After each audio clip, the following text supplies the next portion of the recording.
सभी को जय यीशु। और इस सुबह के समय हम सभी का स्वागत करते हैं इस भक्ति के समय पे। और हम धन्यवाद देते हैं कि आप सभी लोग इस भक्ति के समय को प्रतिदिन सुन रहे और उसका लाभ उठा रहे। और हम चाहते हैं कि आप सभी लोग इसको सुने और आपके जीवन में लागू करें और अपने जीवन को जैसे यीशु चाहता है वैसे जीवन जिए। तो आज हम सुनेंगे आज परमेश्वर के वचन से कि यूहन्ना की किताब उसका 4 अध्याय और उसकी 16 से लेके 18 पंक्ति तक हम यहाँ पर बात करेंगे आज। तो यहाँ पर 16 पंक्ति में कहता है, यीशु ने उससे कहा, जा अपने पति को यहाँ बुला ला। स्त्री ने उत्तर दिया कि मैं बिना पति की हूँ। यीशु ने उससे कहा, तू ठीक कहती है कि मैं बिना पति की हूँ, क्योंकि तू 5 पति कर चुकी है और जिसके पास तू अब है वह भी तेरा पति नहीं। यहाँ तूने सच कहा है। तो यहाँ पर जैसे हमने पढ़ा परमेश्वर का वचन यूहन्ना की किताब उसका 4 अध्याय और 16 से लेके 18 पंक्ति हमने 3 पंक्ति पढ़ी यहाँ पर। तो हमें उस सामरी स्त्री के जीवन से हमें कुछ यहाँ पर दिखाई देता है। सबसे इम्पोर्टेंट उसको जरूरत थी एक उद्धारकर्ता की, जो उसको उद्धार दे सके, उसको उस पाप के दलदल से उसको बाहर निकाल सके।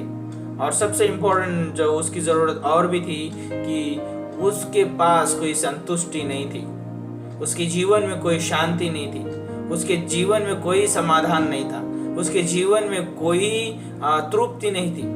यहाँ लेकिन हम बात करते हैं इस सारी चीज़ों की यहाँ पर कि वो 5 पति कर चुके हैं और जो जिस व्यक्ति के साथ रह रही है वो 6वां व्यक्ति है। और वहाँ पर यीशु मसीह उससे मुलाकात करता है और जब मुलाकात होती है तो यीशु मसीह उसके जीवन में कुछ देना चाहता है।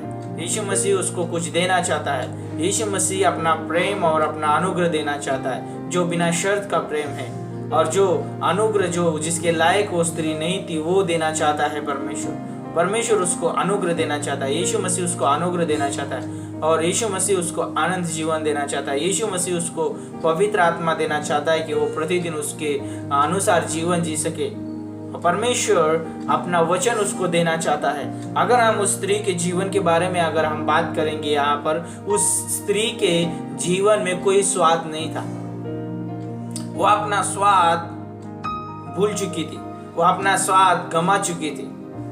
लेकिन हम जानते हैं कि यीशु मसीह का जब प्रेम और अनुग्रह हमारे जीवन में आता है तो बहुत स्वाद लेके आता है। तो कुछ मैं पंक्तियां और पढ़ना चाहूंगा। मत्ती की किताब उसका 5 अध्याय और 13 पंक्ति से आगे यहाँ पर कहता है, तुम पृथ्वी के नमक हो, परंतु यदि नमक का स्वाद बिगड़ जाए तो वह फिर किस वस्तु से नमकीन किया जाएगा? फिर वह किसी काम का नहीं, केवल इससे कि बाहर फेंका जाए और मनुष्य के पैरों तले और रौंदा जाए। तो यहाँ पर जिसमें बात करना चाहता था कि परमेश्वर के वचन से कि ये स्वाद जब नमक से स्वाद चला जाता है तो वो कुछ काम का नहीं होता है। उसी तरह से जब एक व्यक्ति के जीवन से स्वाद चला जाता है तो उसका जीवन भी कुछ शांति का जीवन नहीं रहता है, तृप्ति का जीवन यानी संतुष्टि का जीवन नहीं रहता है। और हम जानते हैं कि जब आदम ने जब पाप किया तो उस जगह पे उसके जीवन से वो संतुष्टि चली गई, उसके जीवन से वो स्वाद, उसके जीवन से वो प्रेम, उसके जीवन से वो जो था वो सब कुछ चला गया। लेकिन यहाँ पर मनुष्य को जरूरत है उस प्रेम की और उस अनुग्रह की। यीशु मसीह की जरूरत है। इसीलिए यीशु मसीह उस जगह पर उस स्त्री से बात करता है कि यीशु मसीह कहता है कि मुझे तेरे जीवन में आना जरूरी है। जैसे हम जक्कई के बारे में बात करते हैं कि जक्कई के घर में जाना यीशु मसीह को जरूरी था, क्योंकि जक्कई के घर में भी उद्धार आना जरूरी था। उसी तरह से हर एक व्यक्ति के जीवन में, हर एक व्यक्ति के घर में यीशु मसीह आना बहुत ज़रूरी है, उसके जीवन में आना बहुत ज़रूरी है। जब यीशु मसीह आता है तो यीशु मसीह का प्रेम और अनुग्रह हमारे जीवन में स्वाद लेके आता है। और जब स्वाद जब रहता है यीशु मसीह का हमारे जीवन में, हमारा रिश्ता अच्छा रहता है, हमारा परिवार अच्छा रहता है, हमारा आत्मिक जीवन एकदम स्वादिष्ट रहता है, हमारा जो चाल चलन है, हमारा चरित्र है, जो हमारा स्वभाव है वो एक स्वादिष्ट रहता है। तो सोचिए इन सारी चीज़ों के बारे में कि जो हम माता पिता हो या हम एक पति हो या पत्नी हो, तो हमारे जो रिश्तों में है एक स्वाद बना रहता है।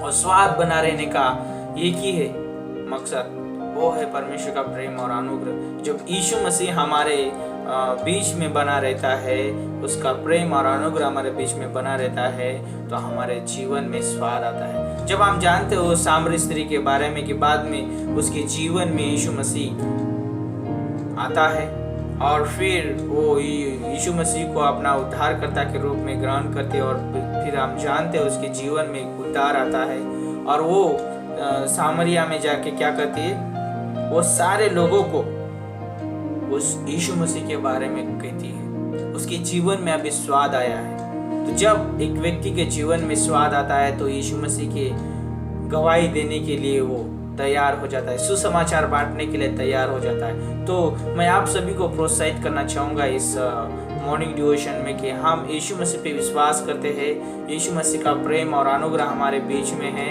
और हमारे जीवन में वो कार्य करता है, हमें प्रतिदिन हमें अगुवाई करता है पवित्र आत्मा। तो क्यों ना आज हम निर्णय लेके हम उस यीशु मसीह की गवाही, वो यीशु मसीह का सुसमाचार आज लोगों तक बांटे, क्योंकि लोगों के पास स्वाद नहीं है, उनके जीवन में, उनके रिश्तों में कोई मिठास नहीं है, क्योंकि उनके पास यीशु मसीह का आगापे प्रेम और अनुग्रह नहीं है। इसीलिए तो आज हम उनके पास उस यीशु मसीह का अनुग्रह और आगापे प्रेम लेके जा सकते हैं, ताकि उनके जीवन में, उनके रिश्तों में, उनके व्यवहार में मिठास आए, उनके जीवन में स्वाद आए। क्योंकि आज संसार में कोई स्वाद नहीं है, कोई मिठास नहीं है। भाई भाई का खून करता है, रिश्तों में दरारें हैं, हर एक व्यक्ति अपने दूसरे व्यक्ति के साथ कड़वाहट और नफरत और गुस्सा और बदले की भावनाएं रखते हैं, क्योंकि उनके जीवन में मिठास नहीं है, क्योंकि उनके जीवन में कोई स्वाद नहीं है, उनके जीवन में प्रेम और अनुग्रह नहीं है। जब परमेश्वर का प्रेम और अनुग्रह जीवन में आता है तो वो परमेश्वर का प्रेम और अनुग्रह इस्तेमाल करता है हमें उसके साथ जीवन जीने के लिए। और जब हम यीशु मसीह का प्रेम और अनुग्रह लेके चलते हैं, तब व्यक्तियों का जीवन बदलने के लिए एक आसान है। इसलिए हमें सुसमाचार बांटना बहुत जरूरी है। तो आज मैं प्रोत्साहित करना चाहूँगा कि आज हम यीशु मसीह की गवाही, यीशु मसीह का सुसमाचार दूसरों के साथ बांटे। तो आइए प्रार्थना करते हैं इस समय। प्रभु हम धन्यवाद देते हैं, आपके नाम को ऊंचा उठाते हैं। धन्यवाद इस सारे आत्मिक भोजन के लिए जो आपने हमें दिया है। स्वादिष्ट भोजन है प्रभु, जो आपका वचन हमारे जीवन में अनुग्रह, प्रेम और प्रभु हमारे जीवन में स्वाद लेके आता है। परमेश्वर धन्यवाद करते हैं इन सारी बातों के लिए प्रभु यीशु मसीह।